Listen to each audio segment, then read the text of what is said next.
Hi, I'm Jo Clark, and thanks so much for joining me today. This is the Redefining Midlife podcast, a podcast designed for the 40-plus woman who is determined to challenge society's myths and beliefs around midlife. It's for the woman who is inspired and ready to define midlife her way. Join me each week as I chat to health and wellness experts for up-to-date information on how to live well as some special conversations with incredible everyday women redefining what midlife can look like. Here's to making our next half of life even better than the first. Today I have the pleasure of introducing you to Mary McConville. Mary hails from New Jersey in the US, and she's the artist and mum behind the Instagram page Grow Up Bright that offers mum a combination of advice and support for the everyday challenges of motherhood. She uses her experiences in motherhood and years as a social worker and preschool educator to inspire mums to thrive in motherhood. Now, her illustrations and words are just beautiful, and they sum up the real life and real feelings of motherhood. She's a wonderfully wise woman who speaks from personal experience of how motherhood isn't always a rainbows and unicorns and shiny family photos we continually see on TV and in social media. And in fact, when Mary's children were still very young, she found herself spiraling into a depression.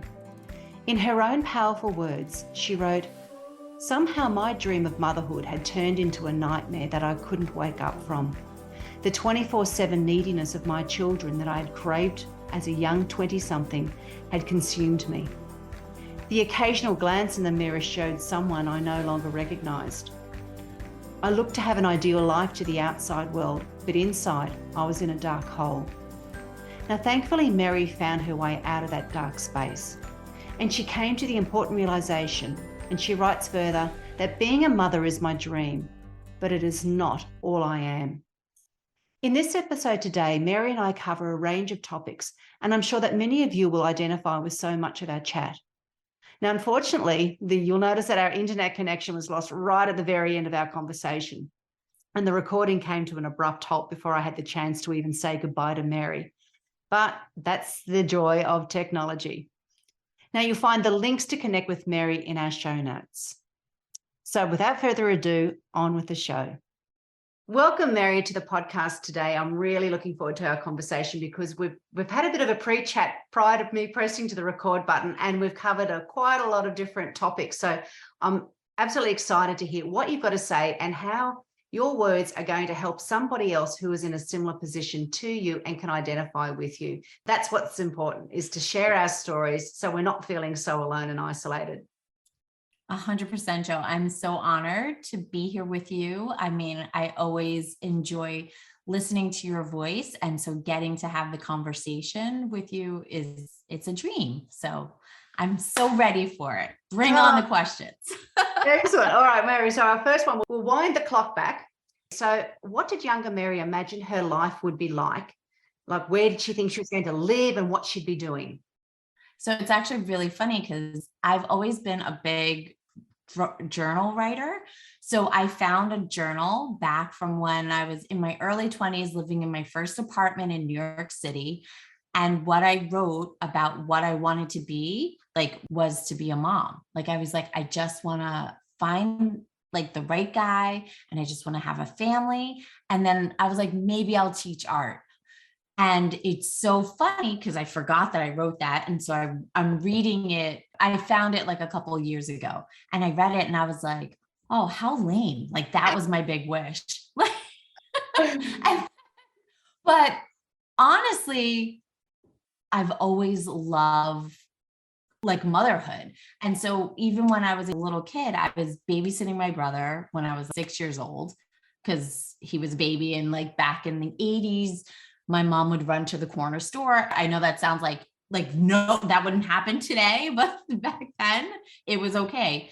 And then in college, I babysat and was a mother's helper, and so I wanted to have my own experience. And then I became a stepmom. When I started dating my husband, it was instant motherhood. Wow. I mean, on the weekends, we had the girls. So I jumped right into the feeling of motherhood. And then I had my boys, and my younger self would probably be like, you're living my dream. I'm like, I'm living in a beautiful house in the suburbs. I drive a SUV. We've got 2 big dogs. I have a amazing, loving, supportive husband that I just adore. And I'm raising my kids. So I'm 46, almost 47. And I'm like, okay, what is this person thinking for the next 20 years? And so that I can look back and be like, oh, like, that I'm like, you're living my dream now. Yeah. That's where I'm not 100% sure. I have some ideas and I'll always be a mom, but yes, well, you will. It's just a different phase of that role, isn't it? Exactly. Completely different. So you were basically, with your younger version, really wanted what you've created now in your life, which is fabulous. And again, that's different for some women. Some women have got something completely different to what they imagined. And is different is what I absolutely love finding out about when I chat to different women.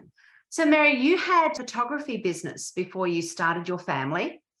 So was that a passion or something that you fell into, or what was the story that you had prior to starting your own family? So I developed a love of photography in high school, and this was before digital cameras. So it was all film, and you'd have to have a space to have a dark room.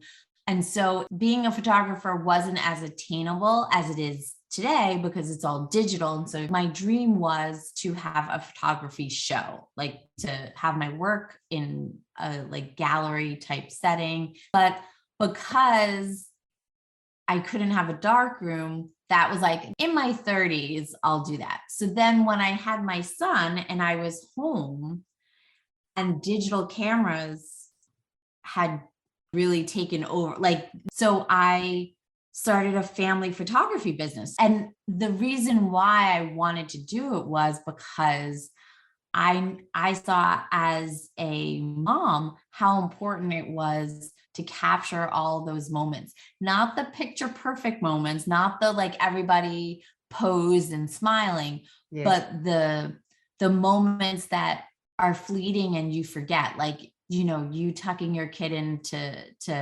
bed or bath time, like those little moments, those little, like the little hands, like those little features. So I wanted to be able to capture that for families. And so I did that for a while until I had my second. So once I had my second was a very different kind of child than my first. Like my first was a big napper and would go to bed early. So I had a lot of time to like go and do the photography and then edit.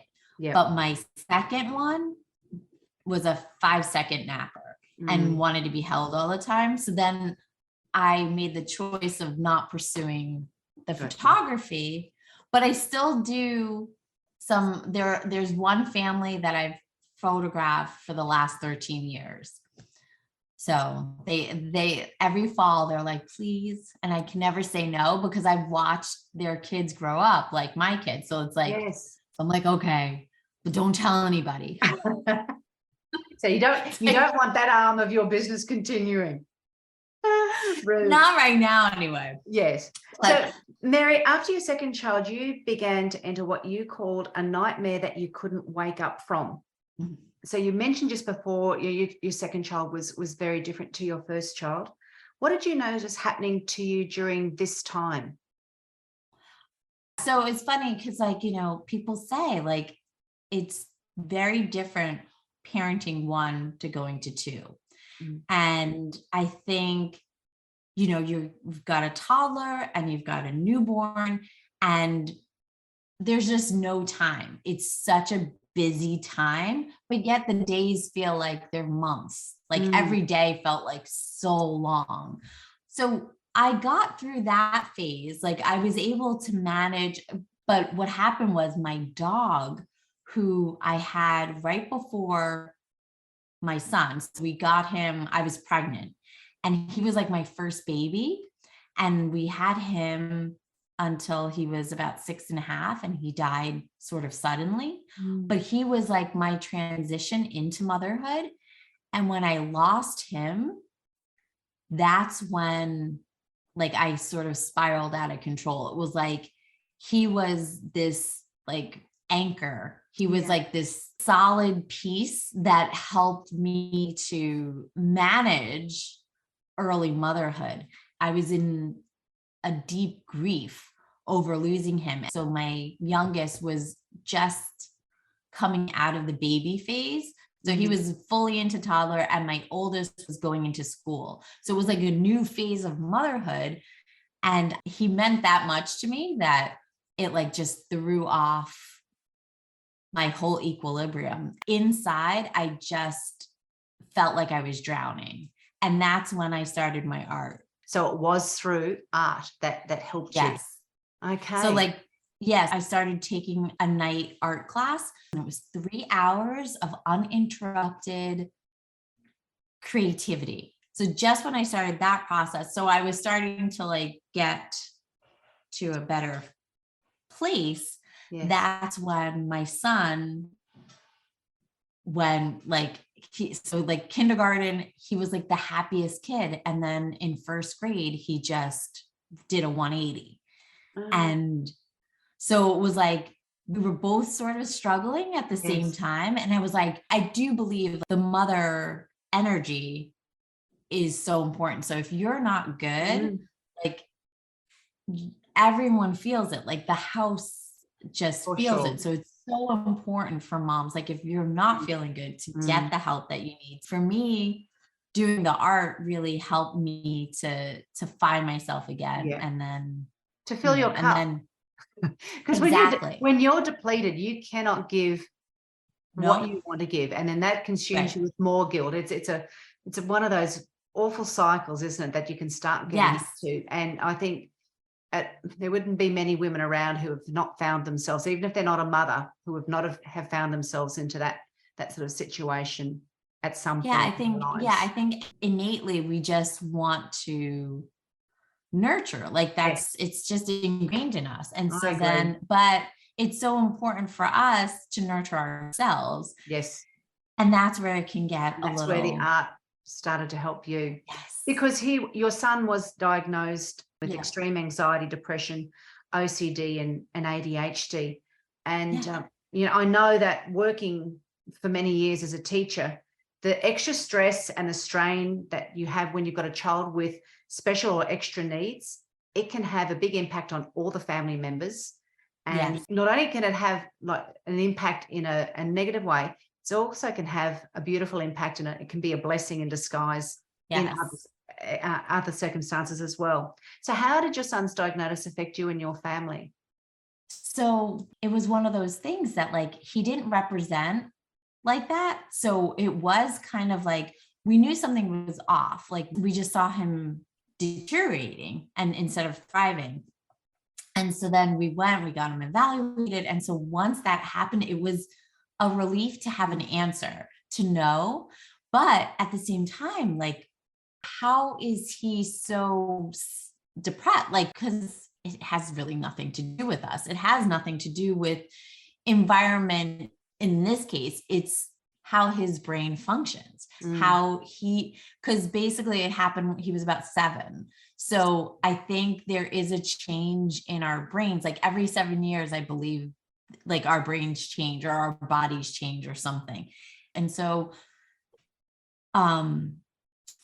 at first it affected us, I was heartbroken that like my sweet like baby was suffering so much, but I was glad that we were open-minded enough to get that diagnosis and not take it personally and do the things that we needed to do for him. So we got him into therapy, we got him tutors, like we worked with his school, and it was a long process, and it was painful to watch him go through it.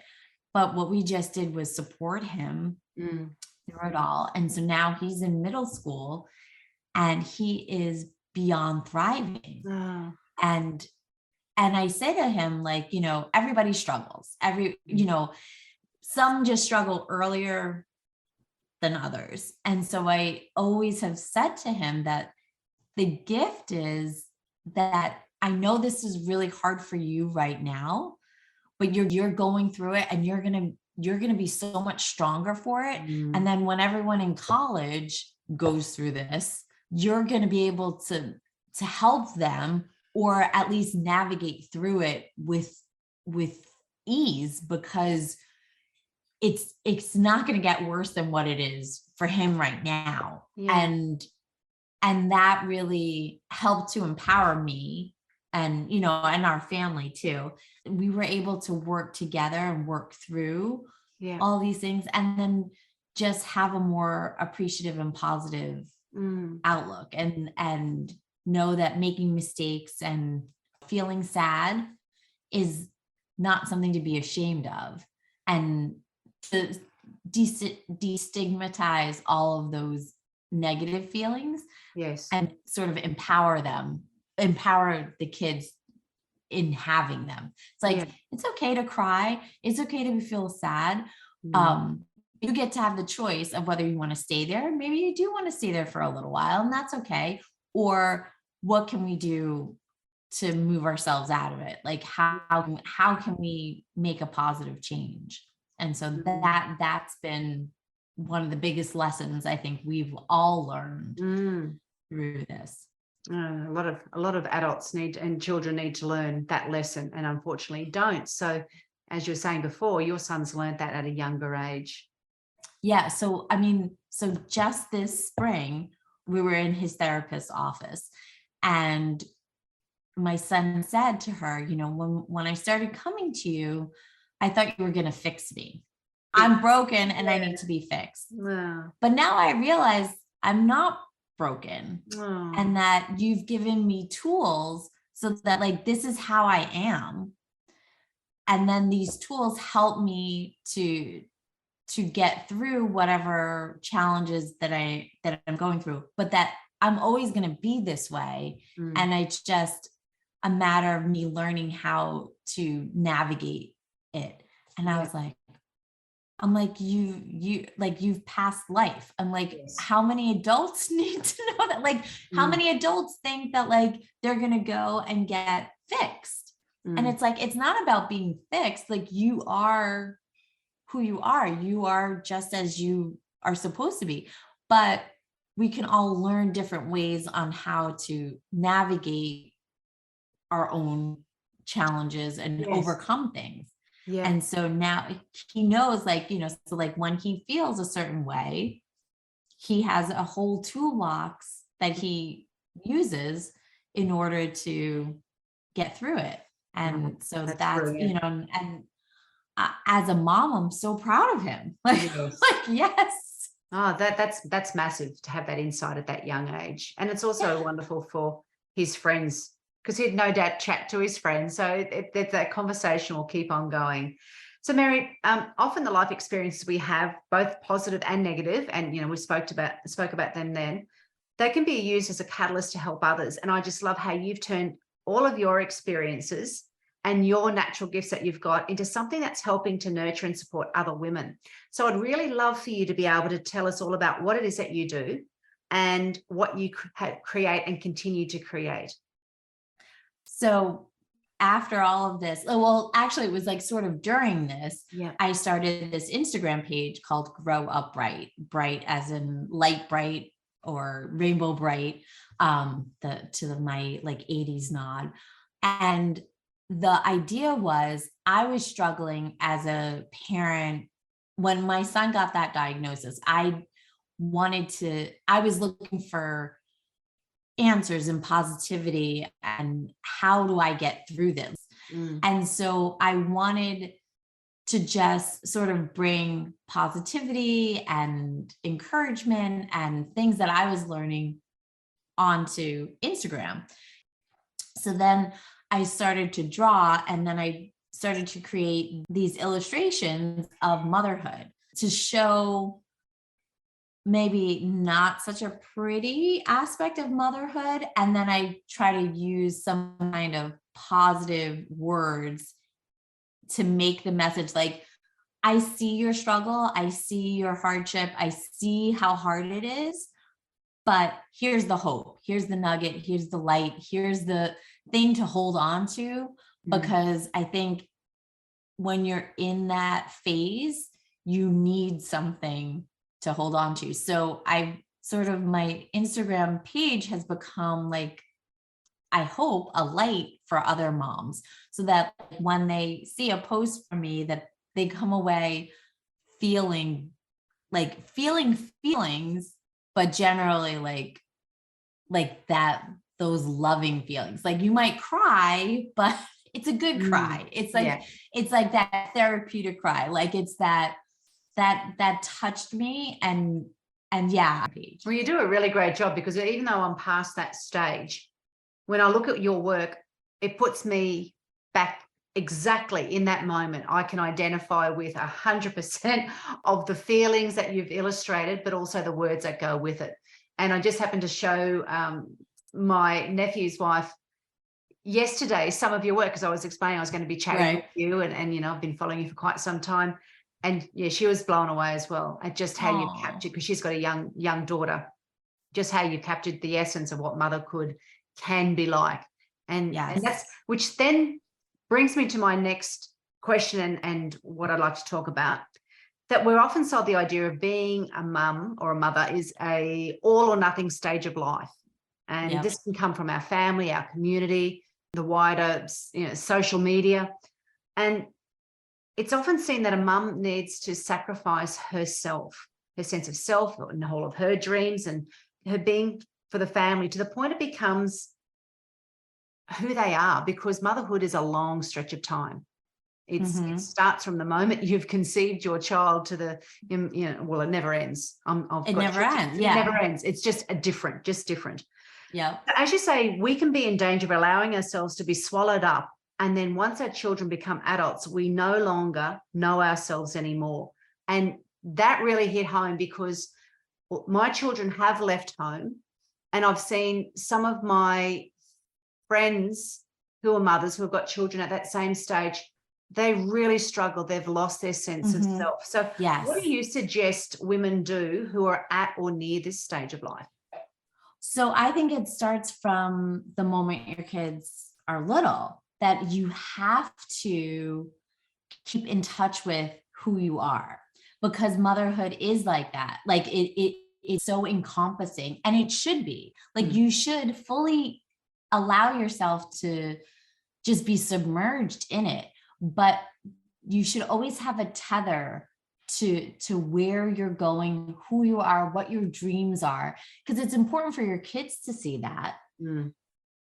It's important for you to have that. It's like almost like a lifeline, if you think about it, in the sense that like you don't have to act on it. You don't have to like be climbing the corporate ladder while you're raising your kids. I mean, you can if that's what you choose to do, but if that's not where you are, but you should have like a vision of what you ultimately see yourself doing after your kids have grown. So I think as long as you keep that one foot in that other world, then you're good. But you have to keep in touch with yourself. And so for me, journaling has always been that way. So like because I think as a mom, we're always shutting ourselves down. Like we're like, all right, I'll think about that when the kids go to sleep.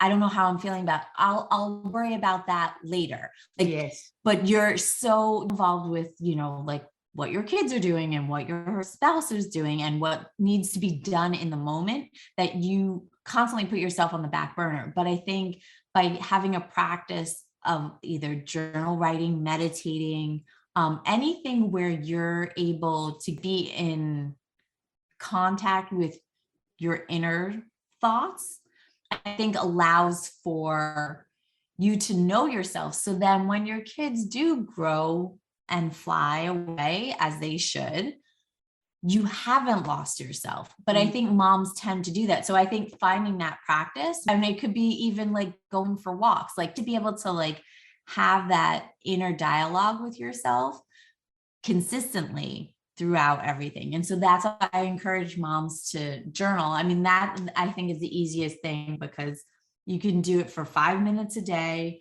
where you're just writing your thought of the day. Like, even if it's something like, oh, I'm really upset that like I forgot ketchup at the grocery store for the third time, this week, allowing yourself to hear your own thoughts. Yes. And not putting yourself on the back burner, like giving yourself that 5 to 15 minutes a day. Yeah. That's all. Yeah. No, that's So that's great. like, That's great advice. And it's hard. I mean, there are different phases that like you have more time in different stages of motherhood, but I think just keeping that little part, like always keeping that tether to like who you aspire to be, Yes, allows for, so then at the end you're not like, oh, hi, who are you again? who I am I forgot. again? Like, And you've totally lost your sense of self. And it's always sad to see when women get to that point and they're floundering because they don't know, and they're sad because they haven't prepared for this next phase. And I think that, as you said, that preparation starts. it starts right at the beginning. like It should always be there, and it will change and evolve as they get older.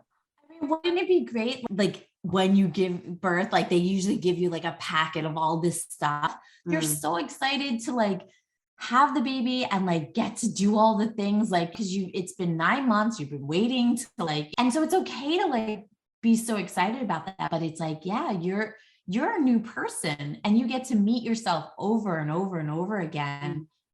Just as your kid is growing, you're growing. And I think moms, we forget that, I think. And I think, or our expectations is, oh, well, I'm still me, but you're not, because you're a new person. That's like, right. just as, like it's a new evolution of you. Exactly. And I think, and talking now about this new revolution of you and of your children. So your children are now entering puberty, while you're no doubt going through perimenopause, where you are on that stage. So what do you notice that's happening for you, and what are you doing to support yourself? I mean, you mentioned a few things, what you're doing to support yourself, but what are you really doing as you're noticing these changes happening? Yeah, I'm probably not doing enough. That's the truth. I mean, because it's one of those things, I don't even really know what I need to support myself.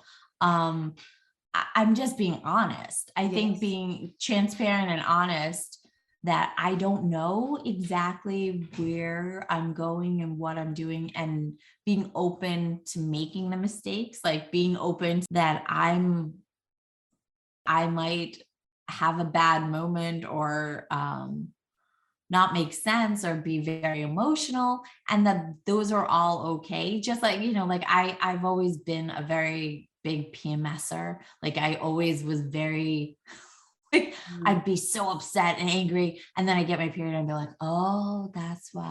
Because I was like, this doesn't make sense. Why am I so angry? And then I was like, oh, it was my period. Like most women do. I mean, some women don't. And I'm like, really? I'm like, you're so lucky, because like, I'm like a completely different person. And then I get my period and I was like, oh. So I'm almost like that all the time. And so sometimes I'm just like, this is what it is. And I think not hiding from it, being open about it, that it's an emotional roller coaster. And letting my kids see that, like letting them know that sometimes I'm a little irrational. And it's kind of tricky, but like, I'm taking different vitamins. I need to work out more, but I'm so resistant to working out right now, but I try to like get out for walks. I'm lucky I am able to go to sleep, like sleeping and stuff like that. And eating has been okay. So that part, I mean, because I do think as long as you're sleeping well, like when I fall asleep, that's it. I'm out. Like, because I sometimes think it's cruel, Mary, isn't it? Because you watch your children going through their bodily changes, and you're doing all you can to support them as they're going through it, all the while you're starting to go through changes, and because often you don't realize it's happening until it's well and truly on the road. It's quite an Yeah, interesting stage of life in that it way that is. you realize you need to support yourself, but you're not sure how, and this is happening now. So what am I doing? What do I need to do?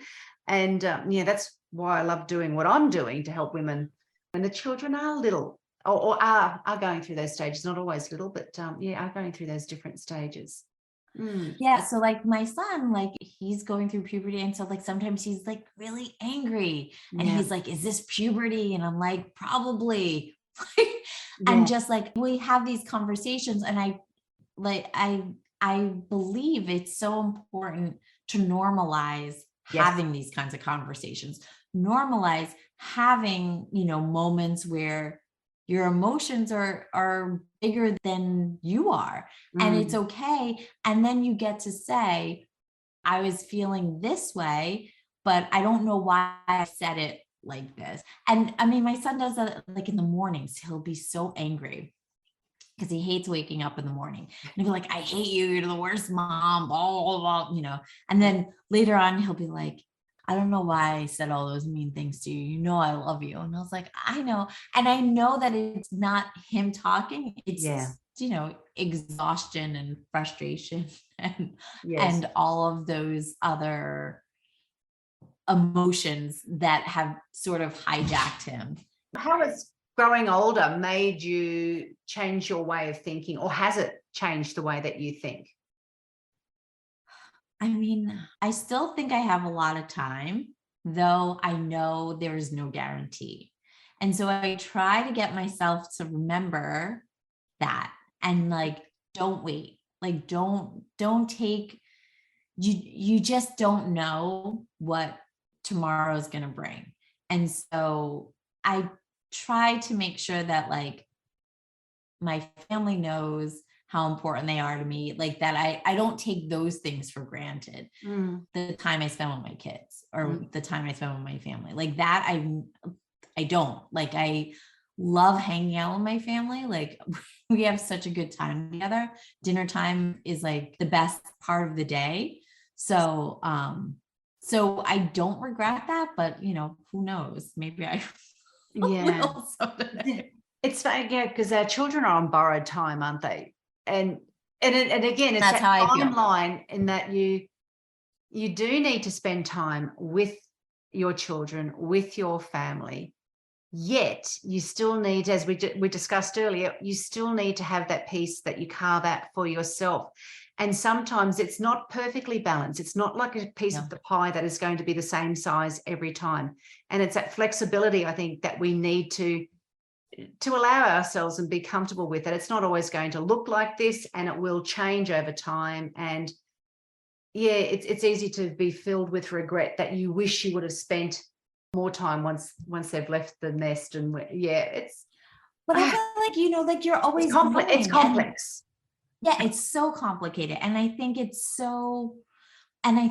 society right now is like, sends you that message that you should be doing all the things all the time. And that like, if you're not, you're behind. Mm, And I don't think that that's necessarily the case. I mean, I look at some older women in America who are having major success in their 60s and 70s. mm, Because like you don't stop, like you're constantly growing. And so like if you get and they raise their families, and raising their families was so important to them, but like they're having major success like mm. later on in life. So it's not to say that you can't still be successful, but it is finding that balance for you. Yes. And Yes. so for me, like I said, when I was younger, all I wanted to be was a mom. And so this was my career choice, like, using that to like now help other moms so Yes. that they feel supported and that they keep that little bit for themselves so that they know what they want to do and inspire them. Like that's why I call myself a modern mom muse. Spark that idea. Maybe it doesn't fully bloom in the time when your kids are little, but once you plant that seed, it, like the roots will grow. So you Yeah. have that time to learn about yourself, like you really get to know your values, Yes. who you are, what your morals are, what's important, what's not important, what works, what doesn't work. And so if you kind of look at it like that, it's never a waste of time or a missed opportunity, because you grew so much through that phase. Yes. I love that line of a modern mum muse, you said. Yeah, no, that's fantastic. That sums it up beautifully. So who do you see then as your role models? Is there somebody, whether it be, we often go to, oh, it's got to be a famous person, but is there another woman or women that you look at and you go, I really love what they're doing? No, that's a really good question. I'm trying to think. I mean, I have different role models for different things. Me too. So I mean, I often joke, like my younger son, he's so organized and so like wonderfully talented in doing really good projects and really working hard. And I often joke, I say, when I grow up, I want to be like him. Perfect. Because he's so he's definitely a role model. Well, and I'm like, George often put the magnifying glass to the worst traits that you possibly can have, and they highlight them, and that's what I've got to work on. So you're a creative soul. So what are your dreams for the business that you're creating and have created? How would you love to see what you've got evolve? Oh, that is such a good question, because that's really in the phase that I'm in right now. So really what I would love to do is create products that help moms reimagine their motherhood. Because I think sometimes we go into motherhood with these expectations and this idea of who we're supposed to be based on our life experiences, things we've read, society, movies, all those kinds of things, create this image that we think is motherhood. And then once we become a mom, we don't meet those expectations, or we don't live up to that vision we have in our head. So I want to help moms be able to deconstruct that image and keep the things that make them feel good and get rid of the things that no longer serve them, and then infuse them with the ability to imagine their life, what motherhood will help them create. And so I actually created a class that helps moms kind of go through that whole phase. We are the heart of the home. And so if we're not feeling good, everyone feels it. And so I want to help moms take charge of that, so it's not happening to them, but they have some sense of purpose and control of that vision for themselves, so that they can thrive and so that their kids can then. Yes. So along with your artwork, you'd love to be able to have something like that. Yeah. Like, I see a book, I see journals, I see talks where people just come in feeling a certain way and go out feeling 180 degrees better. That, like, flipping that switch, like turning their light back on. Because I think moms right now feel so unseen, so overworked, and so left behind on some level. And I think we can look at it like that, or we can like take charge and start to redefine it. Yeah. Hence that was that whole, that's where the name of my podcast come from, because like you're saying, when you get to a motherhood, different ages and stages, and you suddenly hit this last particular stage of being valued as a mother, and then suddenly you've lost that. Who are you? What can it look like now? So I can definitely see how you would be reimagining and redefining that. If I can catch moms in that like toddler, like preschool phase, because I think that's where the seed needs to get planted. Yes. But if you can plant your seed then, then when your kid goes off to college or as an adult, your roots are really strong and you're blossom. Like that's your time to blossom. Yes. Like it's not over. It's like that's your time to like fully, because you've learned so much going through the journey of raising your children. So absolutely. So Mary, I'll have that also included in the show notes, but how can people find and connect with you? So always my Instagram page, Grow Up Bright. So GROWUPBRITE, not like, so like in the light bright. Yeah. Yes. And yeah, I mean, I always welcome people to DM me and things like that. As we were talking before the show about my starting a podcast, and that's something that that is in the works. And so hopefully 2023, that might actually become a reality. But I continue to do lots of stuff on Instagram, and that's really where that's my home base. Yeah. It's my place to just let my creativity flow. I love following other people.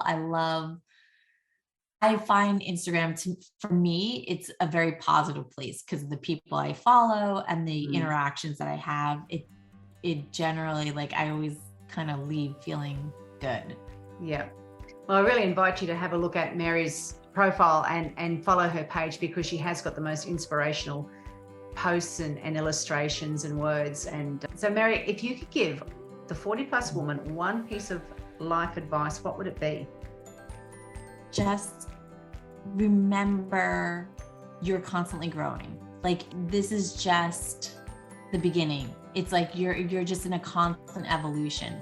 And so don't feel like you're behind or you missed the boat, because you're on the journey, and just around the corner is something great. And so just keep going forward. Fabulous.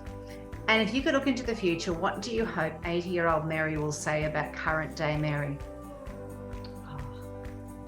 Oh, I'm going to start crying. Like, I'm hoping that 80-year-old Mary will be like, you know, she was about to like let go. She was about to sort of just lose herself, but she knew that she was one step away from that thing that is going to just catapult her. So just stick with it. Just keep going. Just keep showing up, and you'll be very surprised at what the result is. Thanks so much for listening and sharing your time with me today. I'd love you to hit subscribe on Apple Podcast or your favorite podcast app to keep spreading these empowering messages. Please share this podcast with other incredible midlife women in your world. Join me again next week for another redefining midlife conversation. Thanks again for tuning in.